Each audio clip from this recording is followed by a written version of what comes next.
And here we go. Sports!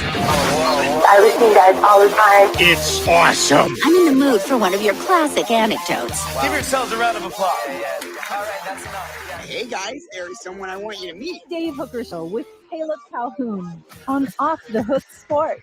Represented by T. Scott Jones, banksandjones.com, Tennessee's trial attorney from the Ted Russell Ford Lincoln Studio, East Tennessee's #1 volume and customer service dealer, Ted Russell Ford and TedRussellLincoln.net. We're all part of the same team here. Now to the Dave Hooker Show on Off the Hook Sports.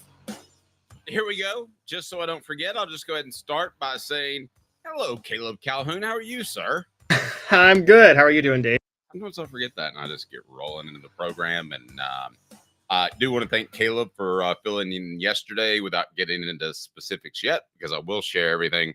Eventually, having some health issues that I'm working through, but I will be fine. So I look forward to sharing with you, which is probably something I wouldn't do in mainstream media, but I do feel like I feel like this is a family, and I appreciate you guys tuning in each and every day. So I'll tell you more about it as we go along. But I would want to thank Caleb as much as anything for holding down the fort. He does an incredible job. Best hire I ever could have imagined. But don't bring that up in contract negotiations here in a year and a half. Okay. I'm just going to save this clip right here. That's right. All right. Thank you, Derek. I appreciate it. It is good to be back. So a lot going on in the program. Now, I'm really interested in what happens with the whole Madden Iamaleava going to UCLA, and now Arkansas wants some of its cash back. Is this something that Tennessee might do? Should they do it? I kind of tend to think so, because in particular, I don't know Madden's situation, but I do know that Nico didn't show up to anything. I ask if when we were scouting people like Jacob Warren and Cooper Mays, they were reasonable. And I was told by one person that represented Nico that, at least $5,000 a week. Well, I don't know. I mean, I'm decent at selling advertising, Caleb, but that's pretty tough to top. I mean, to cover that cost of $5,000 a week, that's insane. Yeah, I mean, and it's like, that is, it's as Will told us last week, nobody's recouping money from this at all. But my only question back to Will last week was, and I mean, it's the same question I have for you. It's like, are a lot of people willing to recoup money? Let's talk about this real quick. And this is definitely a topic maybe for another day, but there's two types of wealthy people, right? There's people in like the 400,000 to 5 million range, right? That they do well, they live comfortably, they live happy, they're never going to have to worry financially, right? That's a certain type of wealth. They probably would throw some money to see Tennessee win on Saturday. And then there's billionaires. And guys, billionaires care about one thing: making more billions. Because the only way you can get to be a billionaire is if you just worship money, right? Like, you have to worship money. That is their God. Money is their God, and they are not going to do anything that jeopardizes their God. What is it Chris Rock said 20 years ago? America doesn't worship God. America worships money. ATMs are open on Sunday. ATMs are open on Sunday. Maybe football's a short second behind them, because I love that one line. I don't think I've seen the whole movie through yet. Still, the concussion movie. Oh, yeah. And he says to one guy, he goes, "You're taking over the group that beat God on Sunday." Because I don't want this to sound sacrilegious, but I think more people care about football on Sunday than religion. Maybe I'm part of that group. I would hope not. They're both a part of my day, but there is a lot to get to today. So we look forward to bringing you a fantastic program. We're going to get into this Joey Aguilar thing, which, wow, this really surprised me at our 3:45 a.m. production meeting this morning when Caleb shared this. So go ahead, and it's today's tough question brought to you by Banks and Jones, Tennessee's trial attorney, banksandjones.com. So go ahead and get me rolling here on Are we going first topic number 1 with Joey Aguilar? Is that right? Well, with what Josh Pate talked about with Tennessee's floor is what we're going to talk about first. Okay. So when I think floor for Tennessee, I think 6-6. I think 7-5. I don't think what Josh Pate does, but I respect Josh Pate a lot. What did he have to say in terms of Tennessee's floor this year? I'm going to pull up the clip now and share it with you guys because this is what Josh Pate was talking about. And it talks about, to a certain degree, the recent history of Tennessee that people may be forgetting about. So here we go. Here's Josh Pate talking about this yesterday. And so my buddy hits me and he says, man, what if the worst were to happen this year? What if they go 8-4? And I said, excuse me, the worst? Being 8-4? They may have gone 8-4 with Nico. The worst? You don't know much about Tennessee football if you think the worst is 8-4.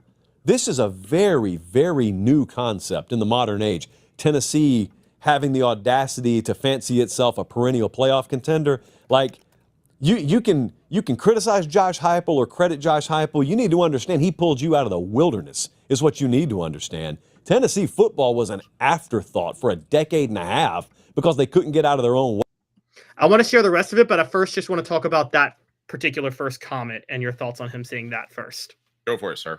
And my thoughts are, I don't know how you are about this, but I firmly agree with him on that. I think I think Josh Heupel's early success has dramatically reset expectations to where a lot of people in Knoxville are back to like the height of the Fulmer year sometimes with expectations.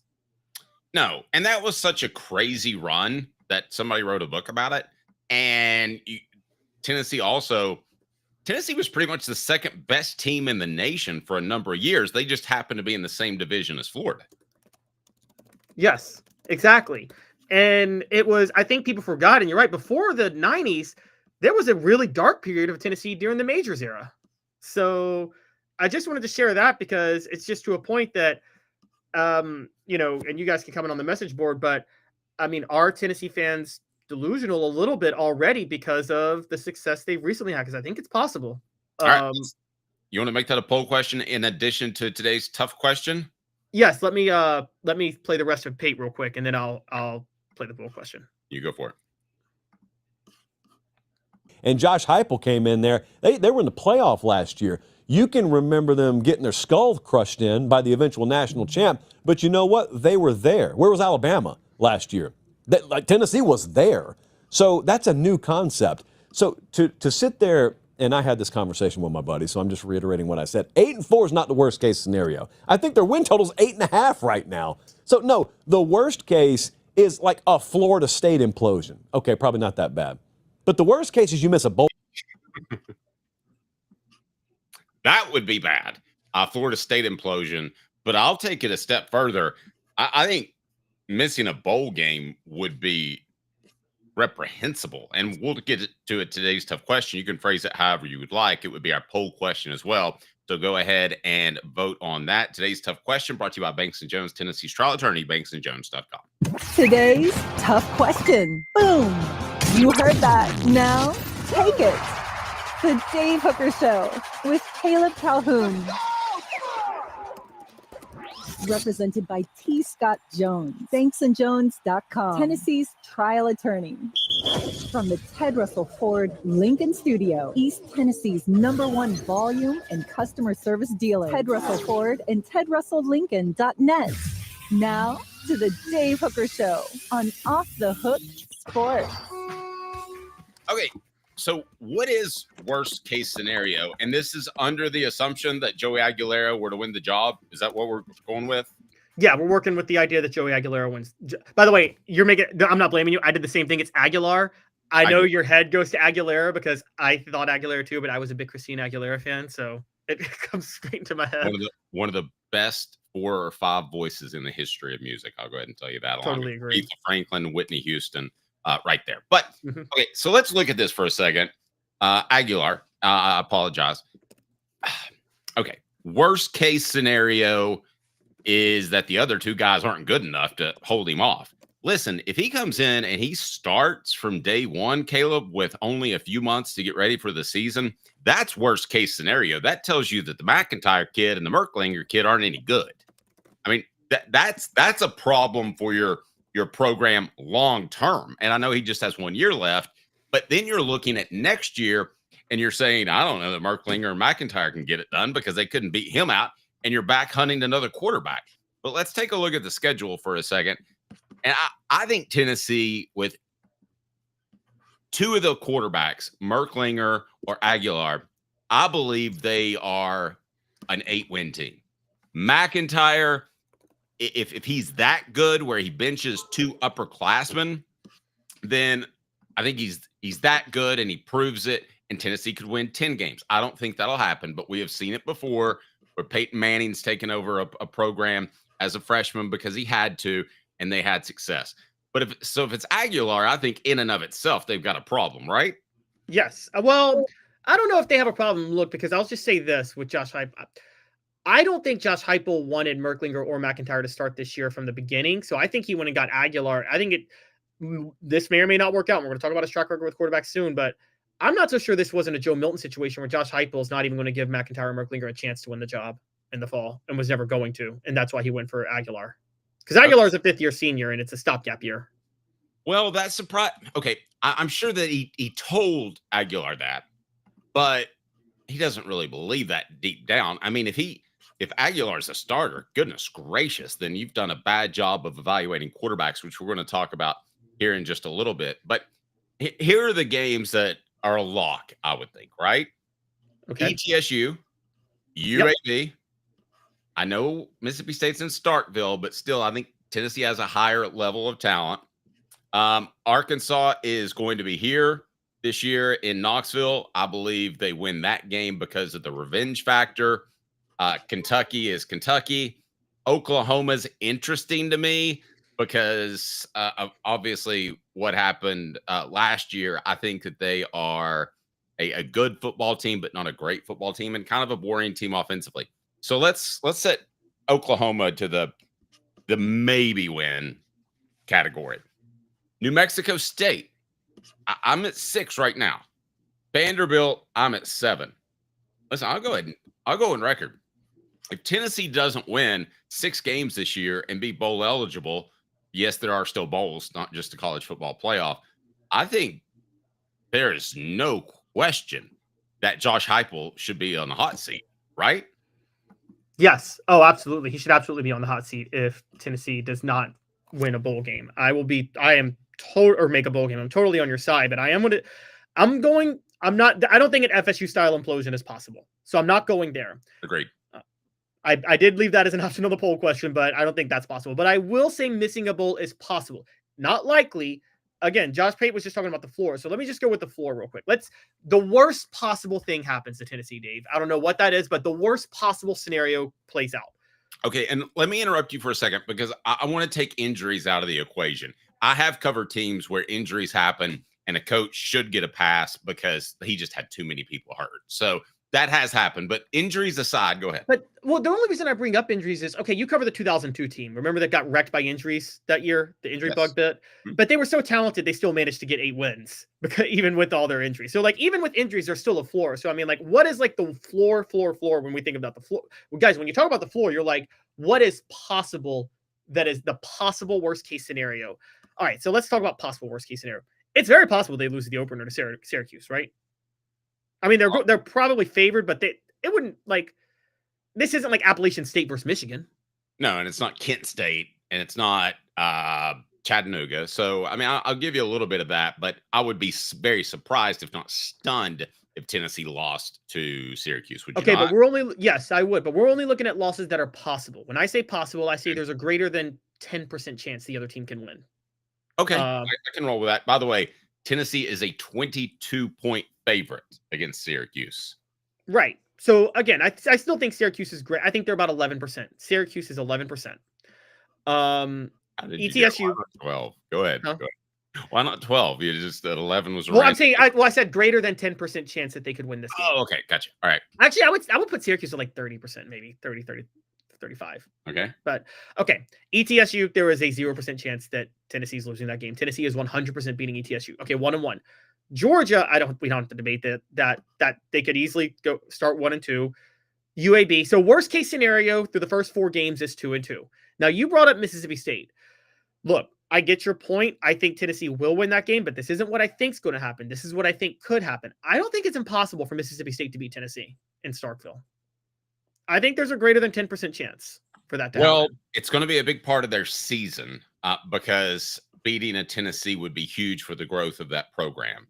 So if they're going to point to that game. I hate it when people say, oh, you're motivated for this game. Listen, they don't play them regularly, so there's no bad blood. But I do think they would look at a Tennessee as, hey, that was a college football playoff team last year. Let's get our stuff together. Yes, I agree. So again, we don't think they're going to lose to Mississippi State, but could happen. So I'm already, guys, looking at this at a 2-3 start. Arkansas coming to Neyland Stadium. I don't think they're losing to Arkansas. I'm with you. Arkansas is imploding as much as Tennessee, so I think it's 3-3 no matter what. I think Tennessee is going to be 3. I think Mississippi State's going to make Tennessee 3-3. So, all right. Before we get to the second half of the schedule, can I tell you really quickly that the show is represented by Banks & Jones, Tennessee's trial attorney, banksandjones.com, and they bring you today's tough question. Why Banks & Jones? Well, it's because they're Tennessee's trial attorney. You can play to win with Banks & Jones because they'll go to trial. You've heard of other lawyers. They say they'll go to trial and fight for you. They won't. They just want to settle. That's the easiest way out. Well, that's not Banks & Jones, led by T. Scott Jones. They won't settle. They'll go to trial for you. Tennessee's trial attorney. They play to win. Truly, Tennessee's trial attorney when it comes to criminal defense or personal injury. Why settle? It's Banks & Jones. T. Scott Jones. We do like Peyton Manning. We have 16 likes. Let's see if we can bump that up to Reggie White. Caleb, the rest of the schedule? All right, so the rest of the schedule. Alabama, I mean, yes, that's a possible loss. I mean, that's, I would say, more than likely loss at this point. But Alabama and Tuscaloosa, 3-4. Now, here's where you and I are breaking. I think I know the history. I know how everything goes. But I don't sit there and write off Kentucky as a 100% win in Lexington. I think it's like an 85 to 90% win. I don't think it's – if Kentucky beats Tennessee in Lexington, I mean, they've only beaten Kentucky by one possession both times in Lexington under Josh Heupel. It's true. It's a much better program than it was before. Maybe I'm being a little antiquated.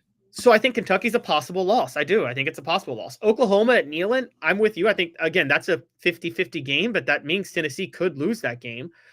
And Florida and Gainesville, I mean, Dave, that gets me to 7 losses. New Mexico State and Vanderbilt at home are sure wins. So, look, worst case scenario for me is 5-7.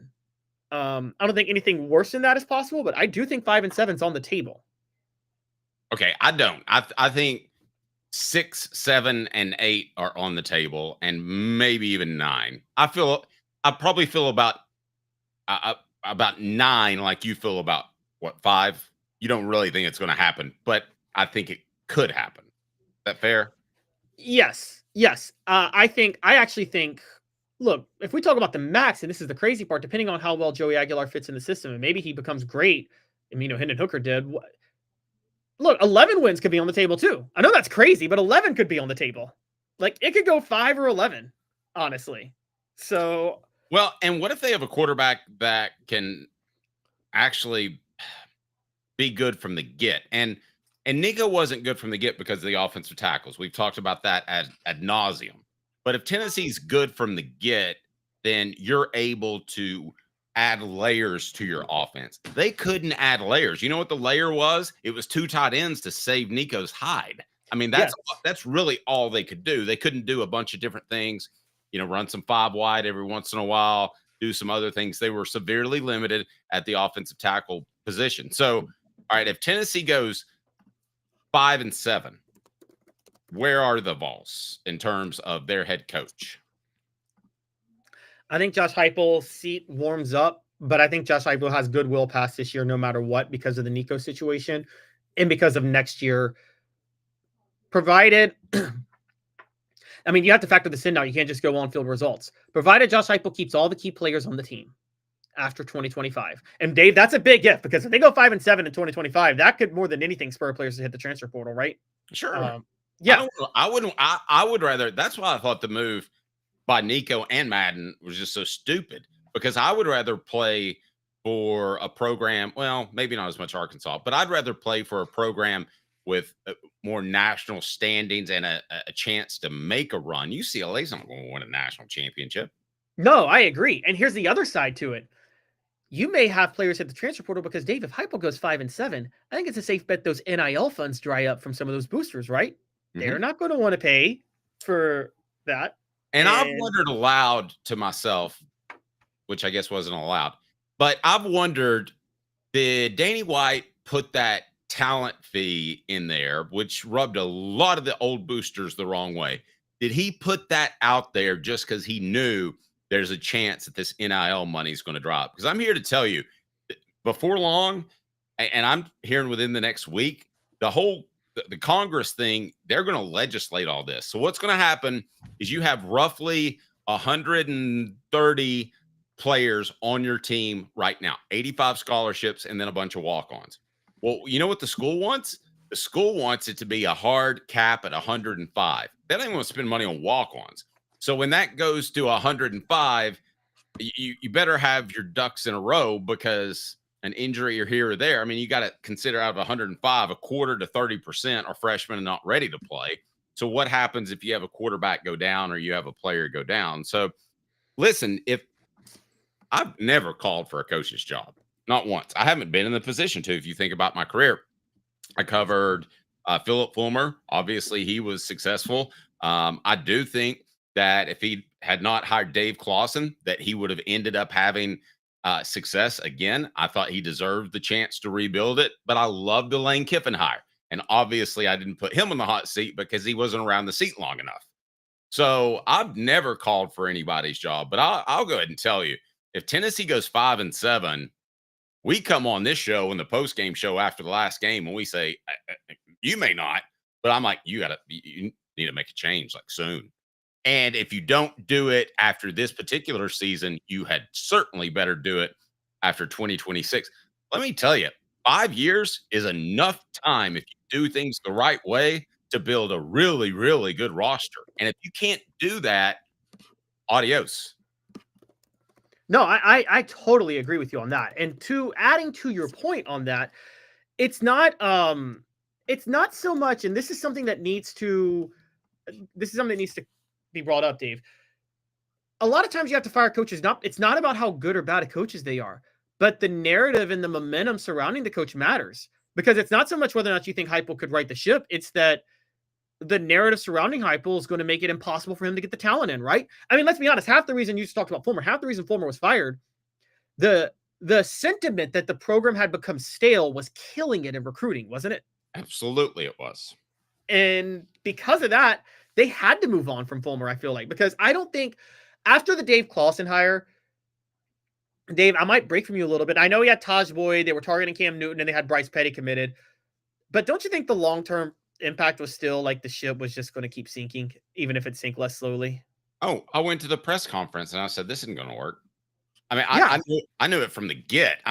I mean, Dave Clawson was a terrible hire, and he turned himself into a good coach. So I want to commend him for that. There at Wake, he had some pretty good seasons, and I think he's now retired. But yeah, that was a disaster from the get. I still say they should have hired who was the offensive coordinator. Gus Malzahn. Philip Fulmer may still be the head coach if they hire Gus Malzahn. Wow, that's bold for you to think that, though.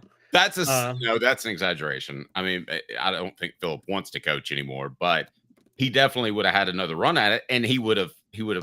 I think he would have broken General Neyland's record. He was about 28 games away from the all-time wins record. This is I believe so, something like that. Yeah. And so that was like his personal goal, wasn't it, to try to break Neyland's record? Yes. And when there's some people who wanted him fired because they didn't want that record broken by him. And so, yes. So we're talking, look, it's not about what we think of Heupel as a coach if they go 5-7. It's about what's going to happen to the program, because some of the boosters are going to stop funding Tennessee with Heupel at the helm because they're not going to be happy about 5-7, and they don't want to fund a 5-7 team.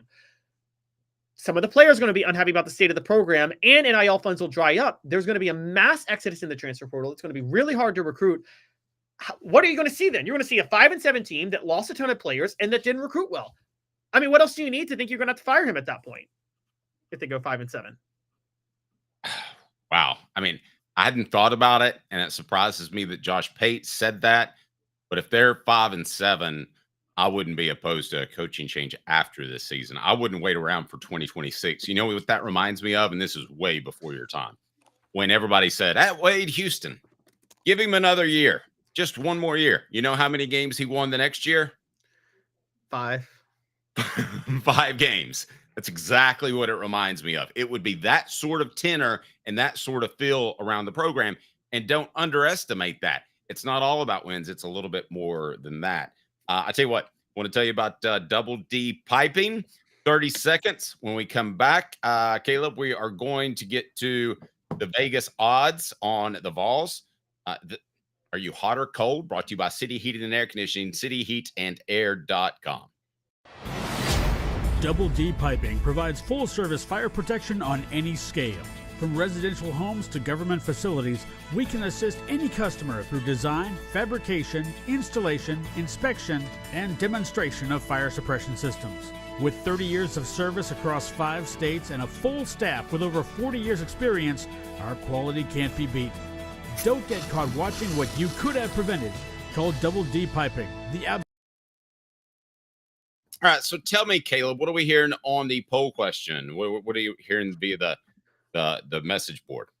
Our poll question, and I love you guys in the audience, but I just fundamentally disagree with you. But it's what is Tennessee's floor? 55% are saying 8-4, 29% are saying 6-6, 8% are saying missing a bowl, and 6% are saying an FSU style implosion. I don't think an FSU style implosion or 8-4 is the floor. I think it's what we talked about. It's either 6-6 or just missing a bowl at like 5-7. Here's the other thing to think about. You're trying to build this Neyland entertainment complex. You're now paying players. You have increased the coaching staff because they took away the limit of 9 assistant coaches. There's a lot of money at play. It might be more financially beneficial, Caleb, for them not to fire Josh Heupel because of his buyout. Yes, exactly. That's a great point. But I mean, at the same time, what do you do if you can't fire him because of his buyout? You either got to spend money there, or you got to spend money because you're not going to get as much support from the boosters. So it's just really difficult to figure out what they're going to do in that situation. Now, all that being said, I don't think any of that's going to happen. I think they're going to win 8 games, and I think Tennessee's going to be fine. By the way, we're going to talk here in just a little bit about the recent Lady Vol commitment. Sandra Strux joins us, and she said, "Y'all like the recent Lady Vol commitment?"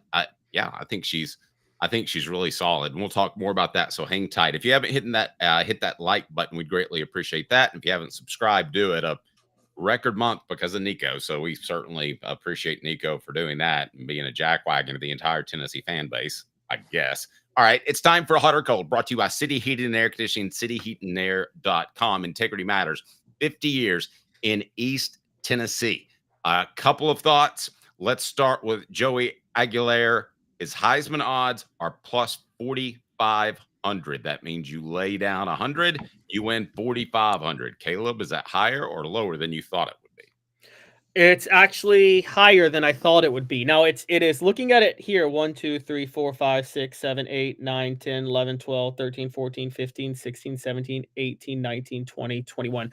It is 21st in the Heisman odds. So it's top 25. And given how Tennessee struggled last year, and given Joey Aguilar, for those who don't know, had a major regression at Appalachian State last year, may have lost his job had he stayed at Appalachian State, then spent an entire spring at UCLA, and after an entire spring practice, Sean Foster says, "Yeah, we're going with this Nico kid," and you're out. So guy who may have lost 2 starting jobs and has had a giant regression, the idea that he would be, and given the fact that Josh Heupel hasn't had a quarterback produce gaudy stats since 2022, kind of shocked that he's top 25, to be honest with you. You are absolutely not going to believe Nico's odds. They're not as good as Joey's. Hot or Cold, brought to you by City Heating and Air Conditioning, cityheatandair.com. I'll go cold on that bet. I'm not going to gamble on a guy who's been on campus for basically 3 months to win the Heisman. That's just not going to happen. Hot or cold, brought to you by City Heating and Air Conditioning, cityheatandair.com. Now, Nico is at plus 8,000. What are your thoughts on those odds? I don't know what to think of the kid. I don't know if he's a better fit for this offense than he was for Tennessee. I don't know that he's going to have the right attitude. And I'll tell you another factor. Nick's going to be walking the sidelines of practice. You just wait. That's going to happen. And because Deshaun Foster doesn't have the power like a Nick Saban would to say, get off my practice field, he's going to be a distraction, even worse than he was at Tennessee. So I'm cold on that. I would not take Nico at plus 8,000. You? No, I would absolutely never take Nico at plus 8,000. I wouldn't take Nico at plus. I don't care how. I wouldn't take him at plus 1 million. Honestly, I just don't think he's going to get. I don't see any way Nico Iamaleava makes a Heisman race. I mean, he's in a bad situation at UCLA. I mean, even if he wanted the pro style offense, which by the way is going to reduce his odds of putting up video game numbers. So even at the same time, it's like it's just hard for me to sit there and look at this and say that there's any value whatsoever at Nico Iamaleava and winning the Heisman. I just don't see it, guys. I'm sorry, I don't see it. I don't know where it's coming from, and I think it's kind of crazy that I think it's crazy if anybody bets on it, but it is kind of funny, Dave, that he's so low now, significantly lower than Joey Aguilar. Pretty good line there. Tennessee's worst employee at Tennessee, Curry, Lane, or Nico's dad. It might just be Nico's dad. Hot or cold, brought to you by City Heat and Air Conditioning. Where do you stand? Hot or cold? Brought to you by City Heating and Air Conditioning. Integrity matters. 50 years in East Tennessee. cityheatandair.com. On Off the Hook Sports. All right, now we have national championship odds. Caleb, if you were listening, told you this time last year that not only was Tennessee going to win the national championship, but that Nico was going to win the Heisman Trophy. Not that I'll let you ever forget that. Jack brought it up. Caleb says Nico will win Heisman first year starting at Tennessee Memories. Those were good times, weren't they? Man, those were good times. Yep. And by the way, I was even more bullish after the week 1 game against Chattanooga because Nico made some throws that no Tennessee quarterback I've seen has been able to make. And he still has a special arm. Yeah, he's got a very accurate arm. Lindsay with a great line. UCLA's next press conference. We've made a new hire, Coach Nick. They're going to hire Nick Iamaleava. That wouldn't surprise me. David says that he believes Nico will put up pedestrian numbers like 2,000 yards and maybe 18 touchdowns or 12 interceptions. I could see that. I think he's a little bit better protecting the ball, but I could see 2018 and maybe 8. All right, so what's up next? Hot or cold, brought to you by City Heating and Air Conditioning. All right, so we got we'll do SEC and national title odds and then win total. So with Joey Aguilar, their odds to win the SEC are still at plus 1,300. They actually I'll just do them both together. The SEC and national title odds have not changed. They're plus 13 and plus 3,000 each to win both. I hate for it to all be cold. Well, I guess it's okay, though, because when you're calling City Heating and Air Conditioning, this is the time of year when your unit could go down and you want it to be cooler. I'm cold on every single one of these. I would not lay $1 on any of these. I would lay some money on both. And just hear me out why. Again, Joey Aguilar's biggest weakness is he can be a bit of an interception machine. However, Dave, let's be fair about something. Josh Heupel's offense really reduces the opportunities to throw interceptions, right? Yes. In the plays he calls. You may not hit all the touchdowns, but I mean, even Joe Milton was not out here throwing interceptions left and right despite his wild inaccuracy. So, yeah. So I think because of that, if he's not throwing interceptions, he can connect on deep balls and he connects over the middle pretty well, actually. He doesn't miss those bare receivers down the field. Because of that, there's an off chance, man, that he does really well. And this is an interesting. I wanted to ask you this, Dave. If you're Josh Heupel, would you accept one extra interception a game for connecting on 2 more of those deep balls per game? I don't know. What are your thoughts on that? I think I kind of would, because those deep balls are like, the receivers are so bare that they almost always turn into points. An interception doesn't always mean you surrender points. Do you really expect, this is what surprises me a little bit. Do you really expect Joey Aguilar to win the starting job? And we'll remind you that Hot or Cold brought to you by City Heating and Air Conditioning, cityheatingair.com. Hi, Mike Davis here with City Heating and Air, reminding you to always dare to compare. Our team provides quality local heating and air service, installation, and maintenance across East Tennessee. We use only the best equipment like American Standard Heating and Air Conditioning for your residential, new construction, or commercial needs. Honesty, dependability, and customer satisfaction have been the cornerstones of our business since 1961. City Heat and Air. Dare to compare. Okay, I think we definitely know what Josh Heupel told Joe Aguilar, and that is, you're going to play and start and you're going to be amazing. But what do you really think happens? And I'm going to create a poll question now. I expect Joey to start week 1, start eventually, sit the bench, or go sign a deal for a better NIL payout. I'm not going to put that. So if you had to choose between, because it sounds like you're a lot higher on Aguilar than me. I think he's just a placeholder in case Merklinger gets hurt and they're not ready to go McIntyre, because he's about 120 pounds. Okay, I want to save this to a certain degree because I actually think this is a separate topic altogether. That's a good one that we just kind of came up with. But I'm going to say I do expect him to win the job. I'll spoil it like that and say I expect him to be. I think Josh, and so does Vegas, by the way. Vegas thinks Aguilar is going to win the job too. So with that in mind, the last hot or cold is Tennessee's win total. I'll say this remains unchanged, 8.5. That's hot. I think I would take Tennessee to win. If I had to choose between 9 or 7, I'd take 9. Okay, but what about 9 or 8? Take 8. So you're taking the under then? You're taking under 8.5? No, I think they'll win 9. I do think they'll win 9. So I'm going to go ahead and sit right there. Please hit the like button if you agree with me, because unlike Caleb, I didn't pick Tennessee to win a national championship last year. Brought that up again. So, all right, Caleb. So where are you? Would you take the under?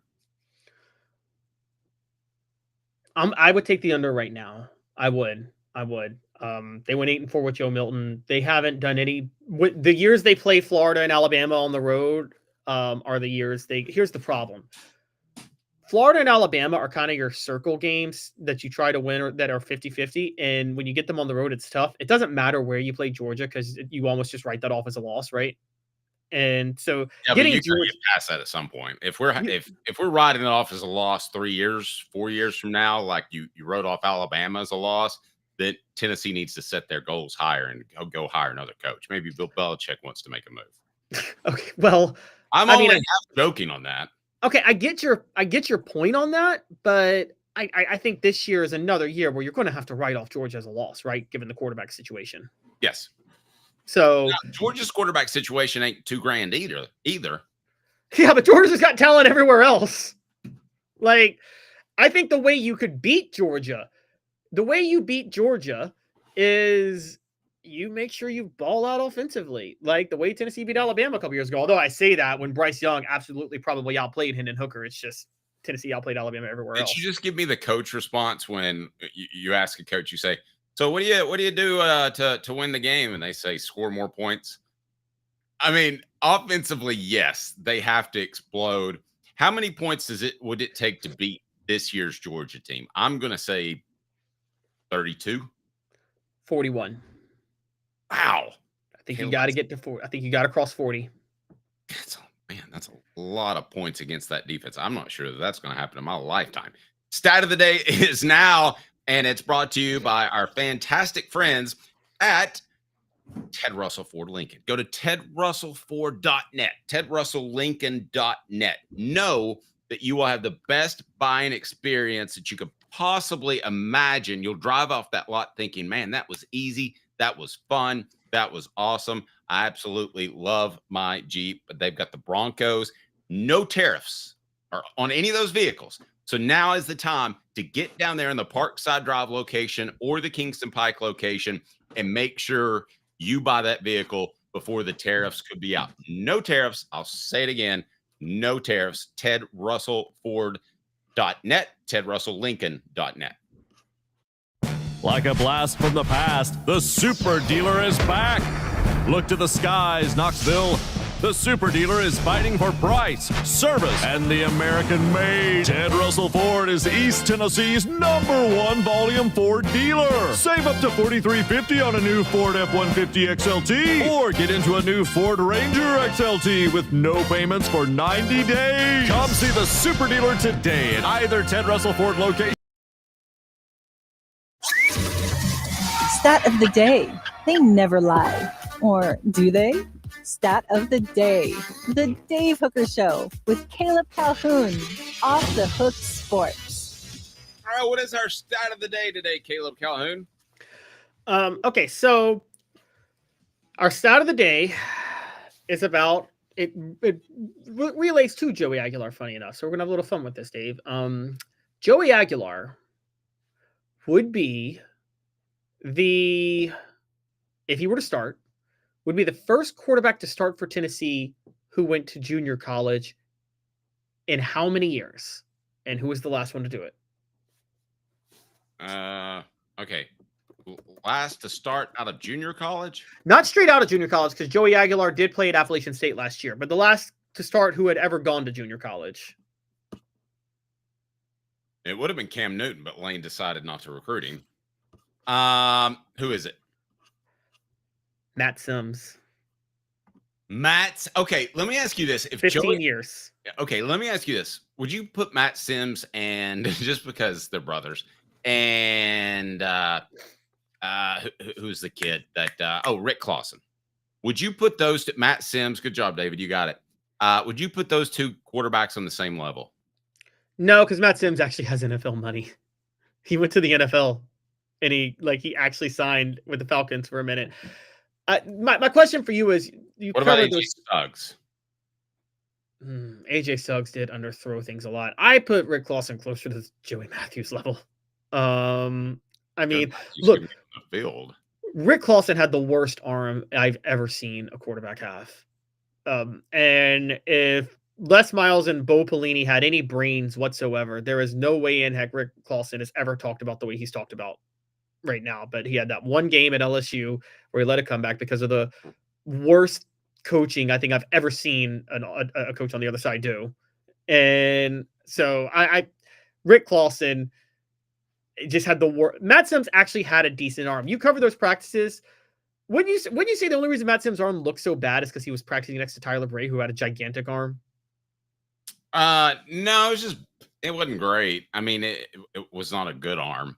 I didn't think Matt Sims had a scale of 1 to 10. Let's say Bray's a 10. You want to say that? Yeah. He had kind of a 3-quarter release, which I would say 9, because I don't like that. When a quarterback does that, I think it can lead to accuracy issues. But if he's a 9, then Sims, Suggs, who else did we mention? Rick Clausen. They're probably, I would say, 6, 5, and 4 in that order. Sims, Suggs, and Clausen, 6, 5, and 4. Okay, but see, that's what I mean. Matt Sims is a 6. That's not a terrible arm with strength. I mean, I don't think he had any weaker of an arm than Josh Dobbs, honestly. That's Matt fair. Sims. Give us an update on the poll question, if you don't mind, Caleb. All righty. I expect Joey to start week 1, start eventually, and sit the bench. You want the results, or do you want to go to break first? They want the show represented by Banks & Jones, Tennessee's trial attorney, banksandjones.com. We will have those results, and please click the thumbs up button. It helps the channel a lot, and keep the comments coming, because top comment of the day is going to get a Celebrate 98 book. As a matter of fact, for those of you that have already won, those go out today. So look forward to doling those out, and the comment of the day will win a Celebrate 98 books. So coming up 2 minutes off the hook sports, Caleb will have the results of the question. Today's tough question brought to you by Banks & Jones, Tennessee's trial attorney, banksandjones.com, and you can vote on the YouTube channel. Why Banks & Jones? Well, it's because they're Tennessee's trial attorney. You can play to win with Banks & Jones because they'll go to trial. You've heard of other lawyers. They say they'll go to trial and fight for you. They won't. They just want to settle. That's the easiest way out. Well, that's not Banks & Jones, led by T. Scott Jones. They won't settle. They'll go to trial for you. Tennessee's trial attorney. They play to win. Truly, Tennessee's trial attorney when it comes to criminal defense or personal injury. Why settle? It's Banks & Jones. T. Scott Jones. banksandjones.com. Now in its 45th year, the second and third generations continue Joe Newbert's commitment. His vision of what this business needed to be, we still try to live up to that. Joe Newbert Collision Center. Community banking is about location and much more. It's about family. We reside in your community. We are a part of your community. At Commercial Bank, our commitment extends beyond the walls of our branches. It's displayed each day in the opportunities we provide, the money we give back, and the time we commit, all to help improve the lives of the people, families, and businesses that make our communities great. Commercial Bank, life made better. Hi, Mike Davis here with City Heating and Air, reminding you to always dare to compare. Our team provides quality local heating and air service, installation, and maintenance across East Tennessee. We use only the best equipment like American Standard heating and air conditioning for your residential, new construction, or commercial needs. Honesty, dependability, and customer satisfaction have been the cornerstones of our business since 1961. City Heat and Air. Dare to compare. Are you ready to get strong? At NFC, we offer top-notch weight training and functional fitness, so you can build strength and improve your performance. Join today at NFC1.com or stop by any one of our 7 East. The Dave Hooker Show with Caleb Calhoun, represented by T. Scott Jones, banksandjones.com, Tennessee's trial attorney. From the Ted Russell Ford Lincoln Studio, East Tennessee's #1 volume and customer service dealer, Ted Russell Ford and TedRussellLincoln.net. Now to the Dave Hooker Show on Off the Hook Sports. Michael with a great comment. I think the last 2 quarterbacks have proved that it's not all about arm talent. There are 2 different kinds of arm talent. There's strong arm talent. Joe Milton could throw an orange 5 million miles, and that's great. But there's another one, which is accuracy. And I do believe Nico had a combination of both. It doesn't mean that his head was always on straight because his dad was in his ear, but I think there are 2 different kinds of arm talent. I think one is accuracy, Caleb, which that's what I always take. Now you have to have a modicum of arm power, strength to be able to get by in college football. But I would take the talent over the just pure raw arm strength any day of the week. Yeah, I would take the accuracy is much more important. I mean, this is the Peyton Manning, Brandon Stewart debate, isn't it? Because Brandon Stewart had a stronger arm, but let's be honest. People always joked about Peyton Manning throwing ducks, but he was deadly accurate on those throws, wasn't he? Yeah. I mean, he could pinpoint it. How about one of the greatest quarterbacks of all time, Joe Montana? I never thought had a powerful, strong arm. I know. Yeah, no, he didn't. I know it's a little bit before your time. I just don't think that is the arm strength aspect of it. I think it's overrated. If defenses are able to suck up and walk in, then certainly it can cause problems. But for the most part, I'll take an accurate quarterback any day of the week. The show represented by Banks & Jones, Tennessee's trial attorney, banksandjones.com. Caleb has done some homework, and I don't know if you're going to like it or not, but it's good stuff. Let's take a look for a second at Josh Heupel's track record of missing on quarterbacks, which if I would have shown you tapes of 2022, you would have said, man, that is absolutely his skill, is putting a great quarterback on the field. And he is a quarterback whisperer, a quarterback guru. Now it's Joey Halsey, I guess. But let's get to 4 downs. Brought to you by our good friends at Ted Russell Lincoln, Ted Russell Ford. Go to TedRussellLincoln.net, TedRussellFord.net. 4 downs is now. Where do you stand? Hot or cold? Brought to you by City Heating and Air Conditioning. Integrity matters. 50 years in East Tennessee. CityHeatandAir.com. On off. Did you realize I just played the wrong element? Oh my gosh, you did. You did hot or cold. Come on, guys, it's game time.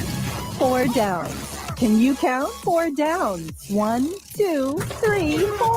The Dave Hooker Show with Caleb Calhoun. Represented by T. Scott Jones. BanksandJones.com. Tennessee's trial attorney. From the Ted Russell Ford Lincoln Studio, East Tennessee's #1 volume and customer service dealer. Ted Russell Ford and TedRussellLincoln.net. Now to the Dave Hooker Show on Off the Hook Sports. All right, Caleb, give me your initial impressions before we get to 4 downs. What you think of Josh Heupel as a quarterback guru, a quarterback whisperer, whatever you want to call it, as compared to what Tennessee fans and I thought coming into Tennessee that he would be. I thought that he was going to end up being one of the better quarterback coaches in the nation. I think that you look at history, that's very much in doubt. What are your initial impressions when he was hired, and then what are your impressions now? My impressions when he was hired was the quarterbacks would put up, he can get quarterbacks to put up video game numbers, but they may not always translate to wins. Now, I'll say this. I looked at Josh Heupel's history, and so I tracked back to after he was fired by Oklahoma, because for those who don't know the history of Josh Heupel, this offense that he runs now, he did not run at Oklahoma. He never ran it as Oklahoma's offensive coordinator. He ran... To be clear, how is it different? The offense he ran at Oklahoma was much more air raid oriented. And the reason that, so there weren't RPOs and certain things like that. That didn't, and he wasn't using the wide splits. That happened because, and this is the story behind it, in 2015, after he was fired, he went to Utah State for a year. Barry Odom, to Barry Odom's credit, wanted... That's something we've never said on the show before. Go ahead. Yes, exactly. Hired Josh Heupel as offensive coordinator, and Josh Heupel brought in, for those who don't know, a man named Joe John Finley, who is now the Oklahoma offensive coordinator, funny enough, who he had worked with at Oklahoma. Finley was Baylor's offensive quality control coach and analyst in 2015. Heupel and Finley worked together to develop this offense, which combines kind of the Mike Leach air raid with the Art Briles Baylor system. That's what they worked on, and that's what resulted in the quarterback, since he's been the OC at Missouri in 2016, putting up video game numbers. So I tracked this going all the way back to 2016 when this offense really took hold and Josh Heupel's success with quarterbacks. Okay, some interesting info coming your way right now. So click that thumbs up button, like it. Cooper Mays here. Hit like and subscribe. We'll do so. Oh, Coop here. First down. I think it's the board, not me. Not a great carpenter shouldn't blame his tools, but I think we're having a little issue with the board. All right, so Josh Heupel did not sign Drew Lock, Mackenzie Milton, or Hendon Hooker. Yes. So what propelled Josh Heupel to becoming a head coach at UCF? 2016 and 2017 at Mizzou. Drew Lock just absolutely torched the SEC. Missouri was averaging like 500 yards a game of total offense, but Josh Heupel inherited Drew Lock. Josh Heupel goes to UCF, goes undefeated his first year at UCF with Mackenzie Milton, who, by the way, went undefeated the year before with Scott Frost. Mm-hmm. Then he comes to Tennessee, and spoiler alert, Hendon Hooker was already signed by Tennessee. Jeremy Pruitt, and I think Kevin Steele in his 2 weeks as interim head coach went after Hendon Hooker. Funny enough, but Josh Heupel didn't. I think people need to remember that Josh Heupel chose Joe Milton over Hendon Hooker. That's a down. We'll get to. And really, really tried to push him down our throats. All right, what down's next, Coop? Second down. Thank you, Coop. You're supposed to introduce yourself. Cooper Mays here. Second down. See, something's wrong with the board. All right, he did sign Dylan Gabriel, but initially wanted to start Brandon Wimbush over him at UCF in 2019. This sounds like a guy who fell in love with his favorite quarterback, which would have been Gabriel. Yes, and this actually gives you a little read into what might happen this year with Aguilar. He signed Dylan Gabriel, who was a freshman, actually at the behest of Mackenzie Milton, who was tight end and knew about Dylan Gabriel coming out of high school. So he kind of Mackenzie Milton recruited Dylan Gabriel. And Josh Heupel didn't want to start a true freshman. So he went for Notre Dame grad transfer Brandon Winbush in the portal that year. And in 2019, all signs were Dylan Gabriel as a true freshman was better than Brandon Winbush as a senior. But Josh Heupel went and signed Winbush. He was the older guy. Josh Heupel went with him. And UCF struggled early because of it. And eventually they had to go full term with Gabriel. And then the offense returned back to what it was. But yes, Josh Heupel picking Brandon Winbush over Dylan Gabriel was a really bad sign in 2019 because it was based on him just going for the portal and finding the guy and still not doing any evaluations in practice and who outperformed who. David says, so should we pass on Faison? I don't know that you should pass on him yet, but I've heard mixed reviews about him. I think he's one of those guys that's a really, really, really good kid, but a decent quarterback. But that'll help you a lot of times because trust me, I've covered recruiting. It's a lot easier to give somebody a star if they pick up the phone every once in a while and give you an update on their recruitment. That's just facts. I mean, that doesn't sound right and it shouldn't be like that, but Caleb, that's where things are. Yeah, no, I mean, absolutely. But it also helps with if they're that type of person, they're also that type of person when they're in college in terms of intangibles with teammates. They're not going to pull a Nico Iamaleava, which, as we found out yesterday, didn't just ghost Tennessee for 24 hours, but told a teammate before the On3 report leaked that he was going to enter the transfer portal. And didn't tell Heupel. All right. Next, what down, Coop? Tennessee center Cooper Mays here. Third down. Hey, the board worked. They picked Joe Milton. He picked Joe Milton over Hooker. I mean, we've said this ad nauseum. That was a mistake. That was not just a mistake. That was an agenda because it was. I'm just going to bring this up to you guys because I really have to insist this and I really have to drive this home. There are a lot of reports that Joe Milton did not outperform Hendon Hooker in fall camp. And Heupel almost lost the team for starting Joe Milton. And Dave, I'll say something to you that I haven't said before, and I don't know where you land on this. If Joe Milton doesn't get hurt against Pitt and they don't move to Hendon Hooker and they stick with Joe Milton that whole year, not only do I think they go 4-8 or 5-7 instead of 7-6, I think Josh Heupel never gets the team back for that. He may not. He may not. And if you look back at Philip Fulmer's tenure, the beginning of the end was when he wanted to go with Eric Ainge over Rick Clausen because the players believed in Clausen. And that was one of the only stories I've covered where players would like pull you aside and they would say, I got to tell you something, man. I mean, we don't want the Ainge guy. Now, Ainge turned out to be a great player and better than Rick Clausen, so I'm not knocking him. Before I get to fourth down, David had a good point. Faison has a Geno Smith comp, not bad. But listen, but Geno Smith in college, fantastic. But in the pros, can he win you a Super Bowl? I don't know. So by that rationale, is Faison a guy that can win you a national championship? I don't think so. Well, so look, he did put up, we talk about video game numbers. He played for Dana Holgerson at West Virginia, and he did put up video game numbers at West Virginia. So the only problem with Geno was he had terrible intangibles during that time. So the minute things went south, he quit on the team. I don't think Faison, from what I've heard, is the type that would do that. No, but I've heard, I mean, maybe he matured along the lines, but I've heard great things about Geno Smith's character since he's been in the league. Sometimes people grow up. I mean, it's just, he didn't have good character early when he was with the Jets. He didn't have it early. Like, he bragged about how he didn't need to study film because he was so good. He openly said that his rookie year. Ew. All right, what down, Coop? All SEC center Cooper Mays here. Fourth down. All right. The Iamaleava debacle. You're going to rip on Josh Heupel for this, but to me, that was out of his control, completely unforeseen, and there's no way he could have predicted it.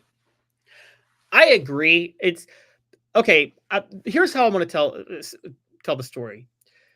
You know, some things like in a vacuum, you would let it slide, but in an overall context, you realize it's a problem. Is that fair to say, Dave? Very fair. Yes. So Nico Iamaleava, the signing, it blowing up in his face. If that was just the only thing, I'd say, move on. It's not his fault. But like when you factor in the fact that of all the other misses I said he had, Brandon Winbush, Joe Milton, not signing the 3 best quarterbacks he's had. And you consider that he pushed for the university to open up the checkbook to get Nico. When, by the way, I want to point this out. The intangible issue with Nico, look, they had to know that somewhat when they were recruiting him off field. You don't think Nico's dad was already proving himself to be a problem when they were trying to sign him? You don't think that they wanted a private plane so they didn't have to fly commercial? And that's what Tennessee ultimately went to the legal system about, and they won. But, I mean, you can fly commercial, can't you? Yes. I'll even put you in first class, but I don't have to give you a plane that could be used for recruiting. And instead, it's flying to California so that you can come visit, which was technically recruiting, I know, but I could recruit other people if you could fly commercial. What we're gathering is that Heupel has a sense of arrogance about him, that he doesn't believe intangibles is a factor with quarterbacks at all. And I think a lot of these quarterbacks we're talking about, Dave, intangibles is what kept them from being great. And Heupel can only measure the physical tools. I mean, Hendon Hooker Hendon Hooker is almost Peyton Manning level with intangibles, isn't he? Like with leadership and everything like that. Totally agree. And I didn't think that at first. I mean, it wasn't that I heard anything bad, but I was really impressed. By the way, Lady Vols pick up a new commitment jersey, Wolfenbarger, which was just a great name. Were there any winners in the Nico saga? Now, Arkansas wants its cash back from Madden, and I don't blame them at all. And I hope they win that lawsuit. Nothing personal against the family, but basically you had the short window, Caleb, of a year or two, where players had the power. And they said, you've got to pay me to come to your school instead of you've got to pay me after I prove myself. That's unfortunate. Yes, no, it is. It is. It's and look, it could ruin college football because, Dave, here's the thing. I'm not like an incentive-based contract guy most of the time, but when the contracts get out of whack, you have to go there because what's ruined the NBA, Dave? How many players have gotten that $200 million deal and just stopped caring once they got their money? It seems like it happens in every sport every single year, whether it's basketball, whether it's baseball. It just to me is absolutely bizarre. How somebody, well, I guess it's human nature to get to that point. And when you've got $500 million sitting in the bank, you don't work as hard.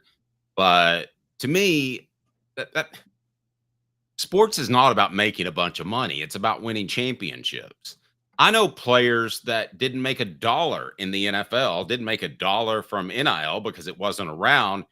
And they still talk. That's why I wrote the book, Celebrate 98. That they still talk about how special that moment was. And I'll give you another weird example. Would you think a championship from the Tennessee Thundercats was impressive? They were an indoor team, and the league had 5 teams in it, just 5. One folded midway through the season. So you're winning the championship among 3 other teams. Would you think that was a big deal? I wouldn't. But are you telling me it is? I was in Omaha, and I would tell you those players partied like it was 1999. They won a championship, and a lot of them had never won one before, and it meant an awful lot to them. That's what sports should be about. This day in Tennessee sports history is right now, and it's brought to you by our friends at Sports Treasures. Let me tell you something about Sports Treasures. You have absolutely got to get on board with Sports Treasures. Over 5 million sports treasures right there. And you can find exactly what you would like. You're absolutely going to love it. And little man Stewart is going to be there, not this Saturday, but the next Saturday. So you'll want to check that out for sure. This day in Tennessee sports history is now. This day in Tennessee sports history. It's cool, baby. It's cool. Now you know, and knowing is half the battle. The Dave Hooker Show with Caleb Calhoun, Off the Hook Sports. This day in Tennessee sports history, Caleb, what do you got? A happy 70th birthday to one Ernie Grunfeld. Oh, how cool is that? Yeah, turned 70 today. Interestingly enough, obviously, I don't need to tell anybody his resume, but he was obviously part of the Ernie and Bernie show with Bernard King in the late 70s. That was probably the first time Tennessee basketball was ever a real true draw as a program. Did you know that he was very involved with the Bruce Pearl hire? I didn't, but it didn't surprise me because Bruce Pearl knew Ernie Grunfeld because they were both in Milwaukee at the time. Yep. Quality Tire Pros, serving Chattanooga's community since 1957. All major brands of tires, full service automotive, brake alignments, oil changes, and more. QualityTirePros.com. QualityTirePros.com. Stop in, and when you do, tell Bo that Dave Hooker and Off the Hook Sports said hello. Coming up, Madden may have to chunk out $200,000. That's a lot of cash. That's well, I guess Nico made enough where they can offset it. It just seems like that whole thing's a family fund, that it all goes to Nick and Nick decides where it goes. Kind of like, I can say this because my last name's Hooker, but kind of like a pimp. That's the key. You don't ever pay, what I've read from documentaries, you don't pay hookers. You buy them what they want. So that way they always have to come to you for stuff. Never thought about that. I mean, well, you pay him to leave. Well, no, not a John. I'm talking about the pimp. The pimp never pays a hooker. Like, you don't get a check every Friday. Oh, yeah. You buy them their house and you give them their food and whatever they need. Yeah, exactly. Yeah, I see what you're saying. Pimping ain't easy. It's not. It's not. For Caleb Calhoun, I'm Dave Hooker. Stay tuned. Madden is going to have to pay some cash, I truly believe. Hit that thumbs up button. We appreciate it. Make sure you're subscribed. Off the Hook Sports. It's a new year, a new day, and Ted Russell Lincoln has an exciting new offer to share. Right now, get a 2024 Lincoln Navigator with 0% APR for 72 months and up to $4,000 in bonus cash. Or drive away in a new 2024 Lincoln Corsair Grand Touring with 0% APR for 60 months and up to $4,500 in bonus cash. It's time to get excited about the ride. Come and see what a luxury car experience truly is at Ted Russell Lincoln Knoxville. Now in its 45th year, the second and third generations continue Joe Newbert's commitment. His vision of what this business needed to be, we still try to live up to that. Joe Newbert Collision Center. Having been in the jewelry industry for a long time in the Knoxville community, I saw a need for a jeweler, a real jeweler. Our ability to do these designs has really been based on the customers bringing new things in and challenging us as a store. Our goal is not to tell anybody what they want. Our goal is to listen to what they want and then help them get there. Schedule your consultation today to get your special someone the perfect custom gift just in time for the holidays. Hi, Mike Davis here with City Heating and Air, reminding you to always dare to compare. Our team provides quality local heating and air service, installation, and maintenance across East Tennessee. We use only the best equipment like American Standard heating and air conditioning for your residential, new construction, or commercial needs. Honesty, dependability, and customer satisfaction have been the cornerstones of our business since 1961. City Heat and Air. Dare to compare. Double D Piping provides full-service fire protection on any scale. From residential homes to government facilities, we can assist any customer through design, fabrication, installation, inspection, and demonstration of fire suppression systems. With 30 years of service across 5 states and a full staff with over 40 years experience, our quality can't be beaten. Don't get caught watching what you could have prevented. Call Double D Piping, the absolute Frank, like the name, but serious or something. The Dave Hooker Show with Caleb Calhoun, represented by T. Scott Jones, banksandjones.com, Tennessee's trial attorney. From the Ted Russell Ford Studio, East Tennessee's #1 volume and customer service dealer, Ted Russell Ford and TedRussellLincoln.net. Now to the Dave Hooker Show on Off the Hook Sports. All right, Lance, you're our winner of top comment of the day. You win a Celebrate 98 book. You can also order it on the website if you would like to do that. And what are you smiling at? What do you got, Caleb? I can't. That comment just has me dying. It's great. Lance says, do you think Big Nick does tax returns for the family too? Clearly the guy has some skills when it comes to financial decisions. I mean, honestly, everybody has a gift. I believe that. And that may be his one gift, because yes, he may have cost Nico a little bit of money, but I bet he ended up making him more money at UCLA than he would have gotten otherwise. Because if you notice that Tennessee hasn't come out and said that they're going to go after the cash that they paid Nico, I'm just betting that contract was so unbinding that it might have been that this was just a way to add on to the money they've already made. Yeah. I mean, think he probably got a check. Frankly, I think he probably got a check from Tennessee in April, and then he'll get another check from UCLA in April, and then another one in May. Maybe he's playing 5D chess and we just don't see it. I'll say this though, again, as I don't know if you saw from the Crystal Report, as more came out yesterday, this isn't. I can't blame Nick, as I think we put too much blame on him initially. Nico himself handled things like very poorly, and Dave, apparently Nico, he actually went against his father's advice to ghost Tennessee and Josh Heupel for 24 hours.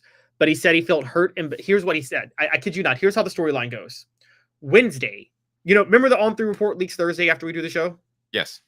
Okay, Wednesday, before the On3 Report leaks, Wednesday, he tells a teammate, an unnamed teammate, that he's entering the transfer portal. That unnamed teammate goes to Josh Heupel. Josh Heupel confronts Nico about it. Nico lies to Josh Heupel and says he's not doing anything. He's not moving on and going anywhere. The next day, the On3 Report comes out. Nico ghosted everybody and was telling people he felt hurt and betrayed by the On3 Report. And then... Wow, that suddenly paints him in a very dastardly look. Yeah. And then he transfers on Friday. It's... I think and by the way, Nick, his dad was actually telling him, you need to go talk to Heupel, show up for practice, don't skip practice. It was Nico's decision to do all that on Friday, to skip practice. And he's much worse. Chris Lowe reported this? Yes, Chris Lowe reported this. So, by the way, for him to feel hurt and betrayed when he was about to betray Josh Heupel is rich. No, it's soft. Hound Dogs of Knoxville champions look good in orange. They got soft things in Hound Dogs of Knoxville, like some of their fantastic apparel that you can get right there. You will love it at Hound Dogs of Knoxville, hdknoxville.com, hdknoxville.com. So let's dive into this if we can for the whole Madden thing. Bank on it, brought to you by Commercial Bank, member FDIC, life made better. Arkansas wants $200,000 back from Madden.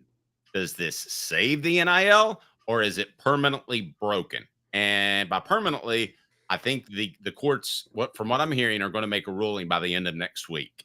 So it would be broken for now. I don't think it's permanently broken, or could be after the court rulings, but who knows? They messed a lot of that stuff up. What's your take on Arkansas wants $200,000 back from Madden Iamaleava? Yeah, so we did a video for you guys who watched yesterday on Arkansas's AD floated suing Nico Iamaleava. He said we were going to recoup NIL losses where we can back from players who left. They didn't name Madden, but they just said that. And then it came out after I did the show that they want $200,000 back from Madden specifically, and they're going after other people who hit the transfer portal too. It's basic. What they're calling it, Dave, is an NIL buyout. And they're basically saying that they believe they are owed buyout money for you transferring. Now, their contracts, and I don't know how it works because, as you know, Dave, it depends state to state with contract law. What we do know is that some states, it's the letter of the law. Whatever's written is how it is, right? Right. But as you and I both know, in other states, it's sometimes the spirit of the contract, isn't it? That's actually a factor sometimes, depending on the state, where it's like, well, there are implied agreements in the contract. It basically, when in the early part of the 20th century, when a lot of these contract debates would get to the Supreme Court, that's where the phrase substantive due process came from, which is to say that there are implied rights based on contracts that shouldn't have to be written on paper. And let's ask, what would that implied contract be? Like, I can't beat you up at work or something? Yeah, can't beat me up, can't sexually harass. You know what I mean? Like things Which like isn't going to happen, Caleb. I'm sorry to let you know. Oh, I'm sorry. Like in the early part of the 20th century, it was more like a lot of times with unions and labor disputes with bosses. There were some implied things about wages and weekends and work hours that unions were, and it's very complicated. But basically, when you fill out a complex, like we did a contract together, there's just implied things that we expect each other are going to do, right? And so, like, yeah, depending on the state with contract law, depends on how far they take that. And so Arkansas, Arkansas, and by the way, here's traditionally more left-leaning states are going to be on the side of the person who receives the paycheck, not the person who cuts the paycheck. So, and these are based on laws in the early to mid part of the 20th century. During that time, Arkansas was a left-leaning state. So I bet they have contract laws that are much more on the side of the people who receive the paychecks, which would make it harder for the university to recoup money because they were the ones cutting the paycheck. But this is basically where I think that's happening. There is a possibility, though, Dave, at the same time that Arkansas was just ahead of the curve with other schools and had their boosters and told their boosters to put some fine print in the contracts to just have it written in writing. See, I don't think most schools are ahead of the curve now. I think they've just figured it out that you don't want to pay people before they get to your campus and prove they can do something. Poll question. What was the latest one? And then let's reset this because I want to dive into whether or not Tennessee should sue Nico. And the answer is absolutely yes. And I'll tell you why. Poll question is, I expect Joey to start week 1, start eventually, sit the bench, and 79% say start week 1. So, wow. Well, I was off base on that one. Okay. And then what's the Nico? Should Tennessee sue Nico? And that is yes, absolutely. 60%. No, just let it go. 40%. They should absolutely sue him to the fullest extent of the law, even if it just means that the Nico family has to pay lawyer fees. And let me tell you why. It's not just the money that's not there, Caleb. It's more than that. It's the damages that you do to a program when you do something like this. Did people not come to Tennessee because Nico was going to be the quarterback and be a superstar? Yes. Yeah. Yes. By the way, I mean, and there's teammates that, and we wonder what's going, like, we just had the question, someone speculating that the teammate that he spoke to was Mike Matthews. I'm very certain that Mike Matthews at least went to Tennessee due to Nico Iamaleava. And that wouldn't surprise me. And you have, what's the term I'm looking for? I guess damages. But the bottom line is, if you're Nico, you commit early, which he committed fairly early in the process. You don't recruit other quarterbacks. Other quarterbacks don't want to go to your school. You probably don't pick up a superstar or two. So I don't care what the money is. They need to sue him for damages. I don't care if the money's $1 or $100 million that they paid him. You should sue him for damages. And I've got no issue with doing that. And before people say, no, legally, it's proven these guys can transfer and they can make money. The criminal system is way different from the civil system. I mean, Caleb, you could sue him financially, or you could sue him in the civil court and bring home some of that cash that you could then spend on other players. Oh, absolutely. And so the question is, and this is the big one, Dave, is how much should they try to take back from Nico? Because Arkansas is going for $200,000. Should Tennessee go for the full? Like, I would assume you let him keep the $4 million he made when he played for Tennessee for 2 years, right? I wouldn't. So you want to recoup all the money you paid him from the start. Yeah, I think he did irreparable. Short-term irreparable damage to the University of Tennessee's football program. I would sue him for every penny I could. So it's not just the money that you paid him for this year that he's not going to perform. You think the damage goes way beyond just leaving the program and not. I hope in creation they didn't already send him the money for this upcoming year. Well, I think they probably paid him a check. They probably had him on like a pay scale, like in the spring, right? I mean, for instance, James Pierce got $1 million his final year. It was 10 payments of $100,000 a year. So I would hope that they would do something like that, but I'm not giving him any more, obviously. And as of April the 24th, I'm going to sue him for every dollar that I wrote, or every check that I wrote. I wouldn't just sue him for every check. Okay, so every check you paid him to this point. All right, I'm with you on that. So you're probably looking at $5 million, right? Because you've at least paid him 4.5 already. Right. And here's the other thing, though. You always want to go high in these civil cases because you might just get 2.5. So that's the other reason I'd be very aggressive. I agree. And here's some other things you could say you sue. Here's some other things you could sue for. Tennessee probably had to pay some money to defend Nico in court, didn't they? The state. Forget the school for a minute. Could the state of Tennessee go after Nico Iamaleava?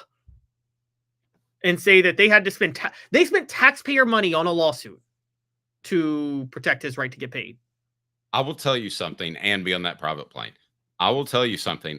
I think the silence speaks volumes, and I think either it'll be this week or next week that you'll see Danny White or Josh Heupel come out, probably White. You'll see them come out and say, "We're suing him. We're suing him." Yeah, I could probably see that. Now the real question is this, and this is the other one I want to ask Dave, and you tell me. Will this save NIL? And maybe we should make this the bank on it. Will this save NIL, or is NIL permanently broken no matter what? NIL is permanently broken for the short term. Bank on it, brought to you by Commercial Bank, member FDIC, Life Made Better. Commercial Bank is your neighborhood bank. What makes us different from other banks? We understand that every customer has unique opportunities, challenges, and financial concerns. We don't expect you to fit into the same box as the next person or business. Whether it's purchasing a home, saving for your child's future, or planning for your next vacation, we're with you every step of the way to navigate life's big decisions. Commercial Bank. All right, Caleb. So with the irreparable short-term damage, I would definitely go after him. I would sue him. And what was the question you asked just before our 30 seconds from Commercial Bank? Does this save NIL, or is NIL permanently broken? It's permanently broken and it's going to be permanently broken for just a few more days because the Congress thing is about to come down. And what they're going to do is they're going to you're going to have to unionize probably on the player side. You're going to have 105 players instead of about 130. Because you want to, and now a lot of those guys were walk-ons. I'm not talking about the 85 scholarship limit, but you had that many, so you're going to come down. They're trying to quell cost here, so it's not going to be broken for long. Well, NIL is going to be permanently broken because it should be pay to play. It shouldn't even be NIL, and they shouldn't have to go to college. I mean, they shouldn't have to go to school. It is what it is. It's the minor leagues. And if you don't like that, then I'm sorry, but that's just what it is. I mean, they don't make the janitor at UT go to school, go to class. Why should they make a football player if he's an employee, which is exactly what he should be? Yeah, and I think we've had that solution before, right? Football players don't go to class when they're playing football. You hold their scholarship, and whenever they want to come back and go to class, they can do it. But when you're there for football, you focus on football. But I actually disagree with you. I think it's going to save... Can I stop you for a second? I would take that away because if you're not taking advantage of college while you're there, now if you let's say make it 3 years and then you go to the NFL, I've got no problem with you paying once you're back. But if you're going to pass on that, then I'm not paying for your school because you may not know this, but did you know a check actually changes hands for a school when they sign a scholarship with a player? It's not just, hey, there's 200 people in this class, so what's 201? Big deal. There is actually money paid from one part of the university to the other. So even though it sounds like it might be free in the future, like when so many players came back, Dwayne Goodrich comes to mind, Fred White went back, they picked up a lot of that pay. I'm not paying that anymore. If you don't take advantage of it, I'm not shelling over dollars from the athletic department, which is a different entity than the university. I'm not doing that anymore. All right, here, I would say you make the decision. Do you want to just play football? Well, no, I wouldn't even I'm not cutting the check for you to go to classes while you're playing football. How about that? I'll cut the check after you finish playing football. So that way you don't have to cut the check twice. You can come back whenever you want, and I'll cut the check for you. So that's a topic for another day, but I would just say, yeah, that's how I would cut the check. But in terms of saving NIL, Dave, think about what's happened in the last week. Nico Iamaleava and Madden tried to strong arm Tennessee for $4 million, or in the last 2 weeks. They bolted. They bolted, and then we found out nobody wanted them. They thought UNC or USC would be interested. Neither one wanted them. They thought Oregon would be interested. Oregon didn't want them. Drove their NIL market down to 1.4 million, I think, at UCLA. Lost money, and now they're getting sued by Arkansas for this, and they could get sued by Tennessee. I think this is actually a game changer for NIL because I think now it balances the power There was too much in favor of the coaches, and it was too much in favor of the players. It's balancing the power because schools are now starting to realize we can fight back. We can put stipulations in these contracts, and if the players don't follow those stipulations, they could get in trouble. And isn't this whole thing proof that a lot of coaches are dumb because they pushed for more and more money to be in these contracts, and the contracts were completely non-binding? Oh my gosh, yes. I mean, did Danny White at some point say, whoa, $2 million for a quarterback that hasn't played a college snap? That seems like a lot. And then Josh Heupel was like, no, we got to do it. He's the program. Well, and Danny White had to talk to the boosters about that. So you can't just go with the coaches. The boosters had to agree to that too, because they're the ones cutting these checks. They're giving them endorsement deals. That's where that money's coming from. And so yeah, I agree. So you know that's not true. Like I living in Knoxville, I'll give you an example, and I don't want this to sound like I'm throwing him under the bus because I think he's a fine young man. Drew McCoy had a golf tournament, which was for his charity, which was right after that was it Lamar Hamlin? Damar Hamlin. Damar Hamlin. He had the heart issue, and that's what he was raising money for. And I thought it was fantastic. So I went over to cover the golf tournament. He didn't want to talk about his ankle. He didn't want to talk about the fact that he was bouncing back from an injury. I think in retrospect, we know because it wasn't going as well as he had hoped. But at the end of the day, if you're making an appearance, I don't think it's asking too much to say, hey, can you talk about the ankle? But he went to the person who was putting the entire golf tournament on and said, I don't want to do interviews. I mean, but that was ridiculous. Yes, but that was a stipulation in the contract. What's happening is collectives are third-party negotiators between these endorsers and then the players, and then they have these agreements to do this or that, and it just depends on that. I think that so you got to put it on a lot of other people beyond the coach on tightening this language. Here's the thing. Here was the problem, Dave. Because of the market, if you were binding on contracts and things like that, and another school wasn't, you were going to lose in the recruiting battle. But I think now the Nico train has led a lot of schools to be like, yeah, no, we need to tighten these NIL laws. And here's the big part. There are going to be some schools that are going to be reckless and non-binding and say, yeah, I'll pay you guys whatever you want. Those schools are going to go bankrupt, and those schools are the more desperate schools. No, you're right. And those are the desperate schools. And right now, I can't help but wonder out loud if Tennessee's one of those desperate schools. I don't know. They took a stand on Nico, so they may not be as desperate as we thought. Well, but they did pay him. And they paid him at a time when I think you would agree they felt pretty desperate, didn't they? Yes, they were desperate when they went after him on the recruiting trail. But look, Arkansas seems like a desperate school, but they smartly may have had some writing in their contract to say, you know what, you better not leave us. So look, we'll see how this all plays out. This is early, but if Arkansas can recruit some money, that would start saving NIL. Just out of curiosity, what is Nick's Twitter handle? Can somebody help me with that on the message board? Do you know it offhand? Nick Iamaleava. Nick. It's a Nick _ Iamaleava. Okay, let's just go ahead and bring him in the conversation. Should Vols sue Nick Iamaleava? And I say absolutely yes. I think it makes you look a lot tougher.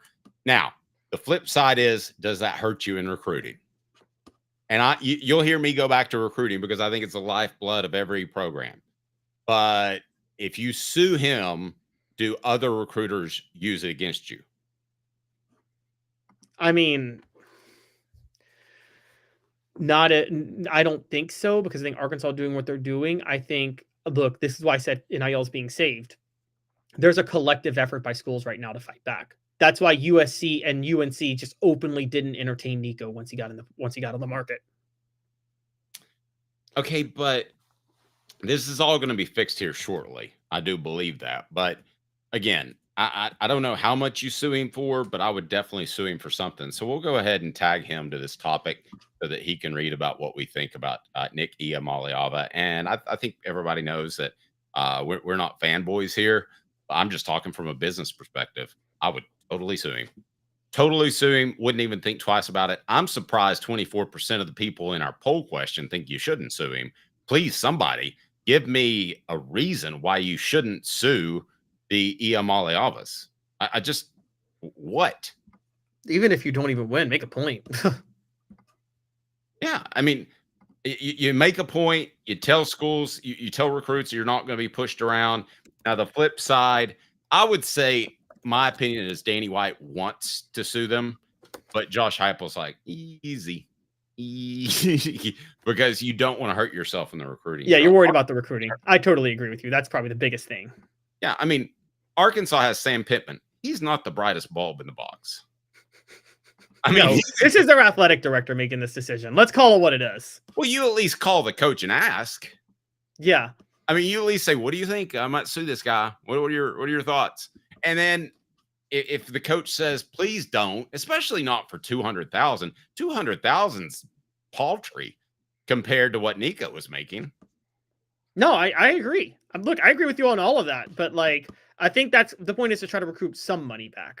So we'll kind of see how this plays out. You may remember this. Were other schools going to pay Nico what UT did when he came out of high school? Well, I will tell you this. I don't think they were going to pay as much, because ultimately, the sad thing about this is he made the decision purely based off money.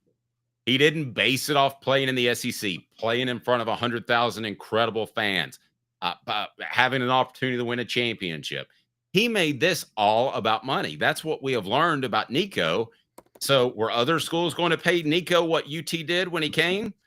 I would say absolutely not. The show represented by Banks & Jones, Tennessee trial attorney, banksandjones.com. Coming up on the program, the winners in the Nico saga, and also the Lady Vols with a big pickup, Jersey Wolfenbarger. I love her name. Stay tuned. He's Caleb Calhoun. I'm Dave Hooker, Off the Hook Sports. Like a blast from the past, the Super Dealer is back. Look to the skies, Knoxville. The Super Dealer is fighting for price, service, and the American-made. Ted Russell Ford is East Tennessee's #1 volume Ford dealer. Save up to $4,350 on a new Ford F-150 XLT, or get into a new Ford Ranger XLT with no payments for 90 days. Come see the Super Dealer today at either Ted Russell Ford location, Parkside Drive, or Kingston Pike. Sports Treasures in North Knoxville is one of the South's largest sports cards and memorabilia dealers, featuring over 10 million sports cards from vintage to modern. Sports Treasures carries a full line of hobby boxes, singles, autographed memorabilia, Tennessee Vol collectibles, fan cave decorations, and so much more. See a museum full of collectibles at Sports Treasures, 4819 North Broadway in Fountain City, and Sports Treasures on Facebook. Sports Treasures, where the real sports fan goes to shop. Community banking is about location and much more. It's about family. We reside in your community. We are a part of your community. At Commercial Bank, our commitment extends beyond the walls of our branches.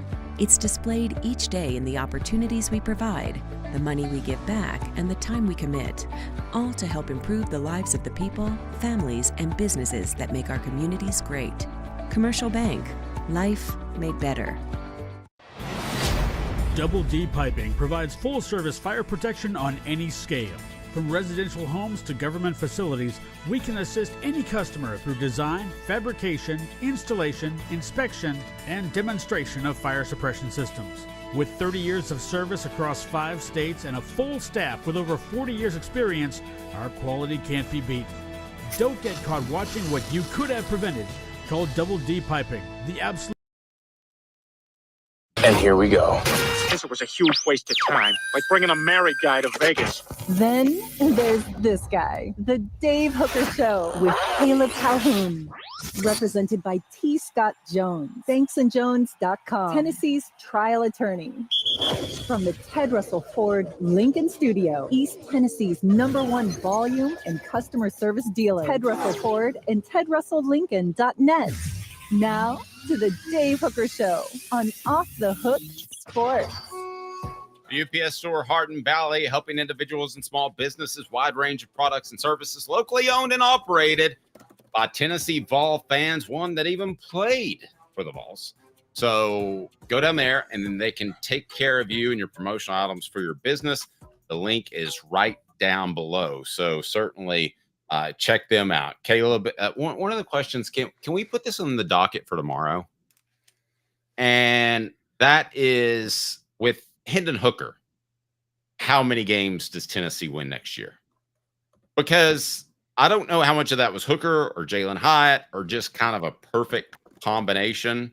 But I think you would agree that no matter which quarterback Tennessee plays, he's not going to be as good as Hendon Hooker was in 2022, right? Yeah, no, I don't think so. And part of that is because there have been adjustments to this offense by a lot of people. So there is a level of you just may not ever get that again because of how things have changed. Right. Lewis and Clark could only discover the West once. Anybody else that went, they were just settlers. Yeah. So, yeah. So I see you can discover it, but at that point, you know, that doesn't mean you're going to be the one to find the most gold in the gold rush. So, okay, let me ask you this: any winners in the Nico saga? Okay, I'm going to tell you what I think, and there's a column on offthehooksports.com right now where there will be shortly, and I would encourage you to read about it. Madden didn't win. He's going to get sued for $200,000. By the way, what year is he? True freshman. Okay, so he's more than willing just to sit behind his brother, which is weird to me. That shows a lack of competitive nature. I mean, I'd rather go to a school where I'm going to play right away than say, "Oh, go get him, big bro. Hope we win. I will have nothing to do with it, but good luck." So Madden's not a winner. Tennessee's not a winner. They lost their starting quarterback. Now, you could argue because of the off-field issues, they'd be better off without him. And I think there's a lot to be said to that. But you can also argue because of, as I pointed out yesterday, how much they saved in NIL. They saved $1.2 million. They're spending $1.2 million less on Joey Aguilar than Nico. They could be better because they could use that money to get a few more good players in the portal. That's very true. Now, I'm still going to say they'd be better off with Nico than Joey Aguilar. But you like Aguilar a little bit more than me, so we'll see what happens. You also had Nico winning the Heisman last year. But so Arkansas loses. Tennessee loses. Nico and his family lose money. UCLA gets a headache because I'm telling you, Nick Iamaleava, because Deshaun Foster is not a strong coach. In case you don't know, he only got that job because you had Chip Kelly leave in the middle of the year to be an offensive coordinator again. So UCLA doesn't win. Are there any winners in this thing? No, not at all. And I mean, like, let's not forget Deshaun Foster at last year's media day. I just have to play this. I'm sorry, Dave, but I have to go here. You know this guy's in over his head, and he's worse with signing Nico because we did a segment on it last year. I'm just going to remind you guys, this is the UCLA coach now who signed Nico Iamaleava in Madden. Oh, I don't even. I'm sure you guys don't know too much about UCLA, but our football program, but we're in LA.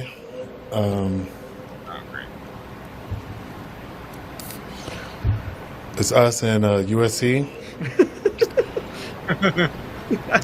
We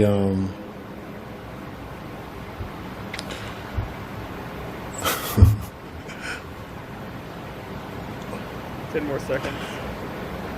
I'm just basically excited, really. It doesn't seem excited. It seems like he just had a sedative. What the hell was that? That was last year at Big Ten Media Days, his first year as head coach, totally in over his head.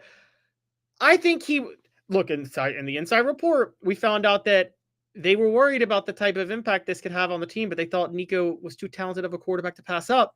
But I'm sitting here and saying, Dave, let's be honest here. Again, we talked about this on Monday. You covered, you were covering Tennessee, but you remember the story of Brent Schaefer and Ole Miss and how that really just tanked Ole Miss to a certain degree because the team revolted.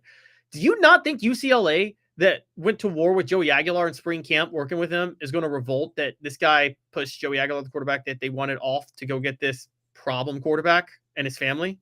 That's a great point, but I want to get back to him telling everybody that UCLA is in LA. It's in the acronym, Caleb. I mean, it's not like it's like North Dakota State. We're in North Dakota. Yeah, it makes no sense to me. At least Southern California, you could say, I don't know if it's in LA or San Diego, right? Right, exactly. But yeah, that is seriously the second worst press conference that I have ever seen as far as a presence, other than when Jerry Green forgot who hired him. Yeah, at Oregon. And I've told you that story, right? Right. Yeah, he Right. goes, "I'm just so happy to be hired by the University of." Somebody goes, "Oregon." Oregon, yeah. That is wow. I can't. Did we play that last year? Yeah, we made jokes about it last year because we were like, it was just so like this guy is it. Like, okay, let's. He was a running backs coach. Dave, you and I both know most of the time running backs coaches are not cut out for anything other than being recruiters, right? Yes. That's what they are. They're not meant to be coordinators or head coaches. There are some exceptions. He looks like a running backs coach up there on stage the way he said that. And yeah, and I think that he's in over his head. He's desperate. He needs a splash.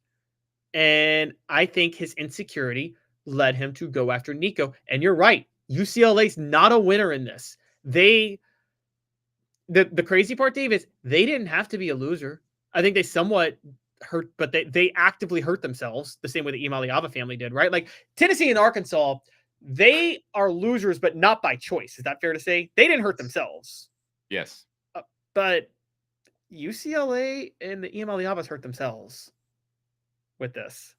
I guess UCLA gets slightly better. I don't know their quarterback situation, but that to me was the most troubling press conference that I may have ever seen in my whole life, and I've been to a lot of them.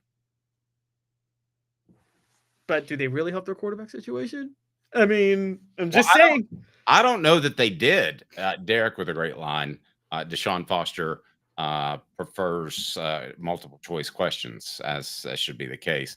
And yeah, wow, that makes me feel like UCLA is an even bigger loser in this because I believe Nick Iamaleava he's been involved with big time college football, and he knows how to manipulate people. I mean, let's face it, except for his last strikeout, he got Nico a ton of money, right? I mean, so he batted what 900 or whatever it was. But how in the world is that going to work out when Nick says you've got to give my son more money or he's out of there? This also shows me a lack of. This is exactly the Derek Dooley hire, except that it was during the season when Chip Kelly left during the season, right? He didn't leave during the season, but he left at a really, really bad time where the UCLA wasn't able to make a hire, a good hire. I counted one time. Tennessee had 5,892 candidates they liked more than Derek Dooley. Slight exaggeration, but they got stuck with Dooley. And to some extent stuck with Pruitt, but though not to that level. This is a guy that you just got stuck with. No, yeah, absolutely. The Dooley one was so bad because, look, I mean, you hate to bring race into it, but Kevin Sumlin and Kippy Brown were eminently more qualified candidates than Derek Dooley was in that moment. And I think it was absolutely ridiculous that they didn't hire one of them. I'm not saying Kevin Sumlin, looking back, would have been better. But isn't it fair to say in that moment, Kevin Sumlin was eminently more qualified than Derek Dooley in 2010? Yes. Yeah. And he knew not to come. Well, no. He wanted the job, actually. He was one of the ones that wanted it.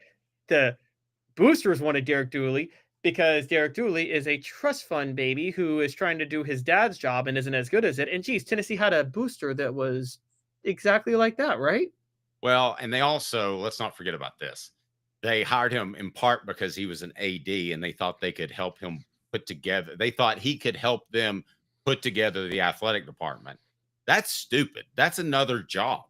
That's like saying a guy's coming to paint your house and you say, oh, by the way, I need a new roof as well. Can you just go ahead and do that? Yeah, you're right. You're so right. You're so right. It's like you hire your plumber, somebody does. Yeah. Yeah, no, I totally agree. I need you to do my drywall as well. I mean, it just makes. But Dave, he had a tutelage under Nick Saban. Okay, sorry, but yeah, that was a. But yes, this UCLA is. Look, is UCLA the biggest loser out of this? Who's the biggest loser? The Iamaleavas, Tennessee, Arkansas, or UCLA? Okay, biggest loser. I'm still gonna say. I'm going to stick on the field. I'm going to say that the biggest loser in all this was Tennessee. Yeah, I'm totally disagreeing. I think it's UCLA. I think the Iamaleavas are going to be fine. Somebody's going to take a shot on Nico. They've got money. They don't really care. they are somewhat losers, but not much. Arkansas, this doesn't really reset their expectations that much, period. Tennessee, it does, but the extra NIL funds could make it a wash.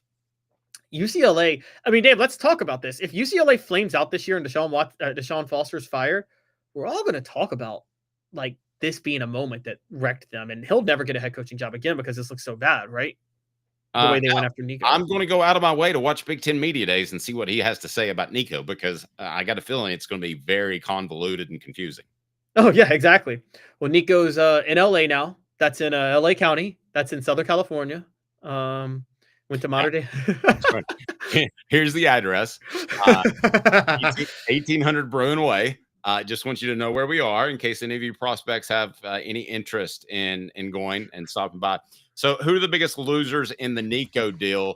UCLA, UT, or Arkansas, or the Iamaleava family? Okay, I'm going to put the Iamaleavas and then the Arkansas family. So how would you rank those? UCLA is number one. They're the biggest loser to me. I think Arkansas is number two, because I think Arkansas could have sold the future under Sam Pittman with Bobby Petrino. Here's what I think Arkansas really thought they had, Dave. I think they thought they could force Sam Pittman out, promote Bobby Petrino back to offense coordinator, and have him coach Madden in a year or so. Oh, I thought that was their plan the whole time. Yeah, so that plan's fallen apart. The Iamaleavas are ahead of Tennessee as far as losers, because I think there is an off chance that the situation makes Tennessee better this year because of the extra NIL funds. I don't even think an off chance. No, I think it will. I think I asked this question yesterday, and most people think the extra NIL funds will make Tennessee better. And I think the Iamaleavas are the third biggest loser, because this is a toxic situation where intangibles if they don't ball out in college, someone will take a chance on them in the NFL, but they've wrecked their draft stock. Okay, just from a financial perspective, they cost themselves a lot of money.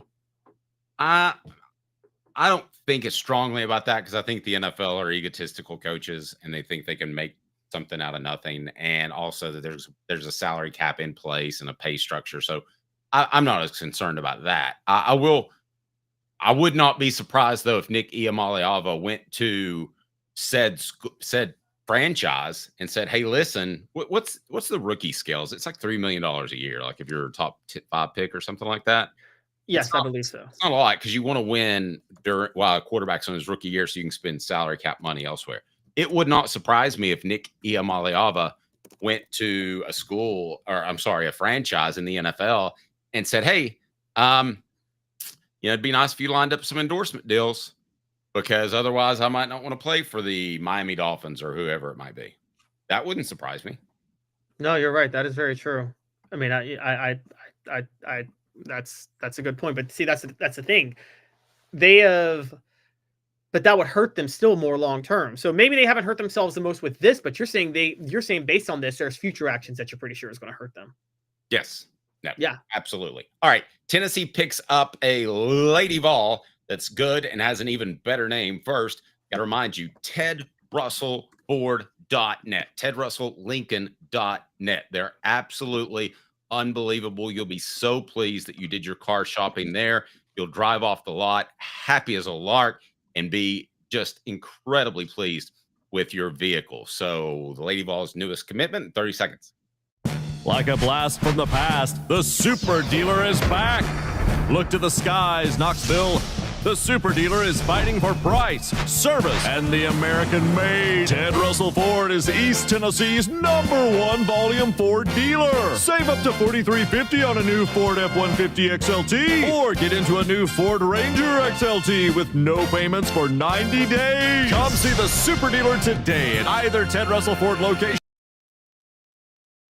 All right, Caleb, this class is already pretty darn good, but the Lady Vols pick up another potential star. Tell us about this young lady, Mrs. Wolfenbarger.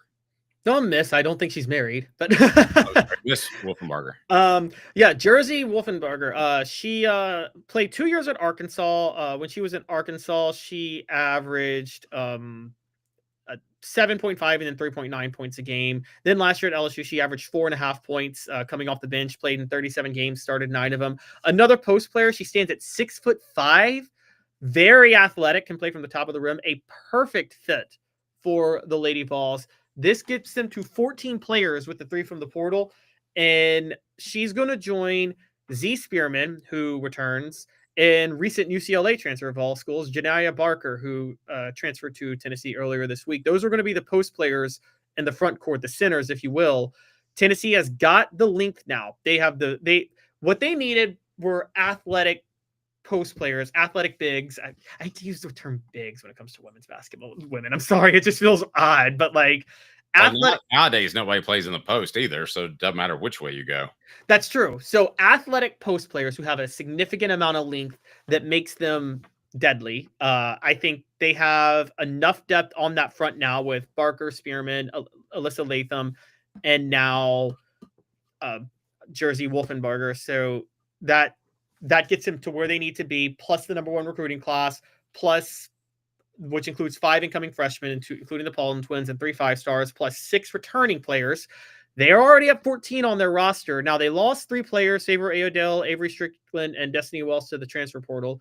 And Edie Darby would have been a senior, but had to medically retire. Plus, they lost some players to graduation. But they're at 14 players. They can add 1 more on their roster. And look, we talked about Tennessee getting tired last year down the stretch of the season because of Kim Caldwell's system. Dave, I think that Kim Caldwell's trying to get a team that I don't think she wants to go 2 deep. I think she wants to go 3 deep with her roster and just keep controlled chaos nonstop and just keep them fresh. Hey, and you've never seen that in basketball. I'm going to show my ignorance just a little bit on the women's game. How many scholarship players can you have? 15. So 1 more and that's it. Yeah, 1 more and that's it. And I think she might go for the 1 more.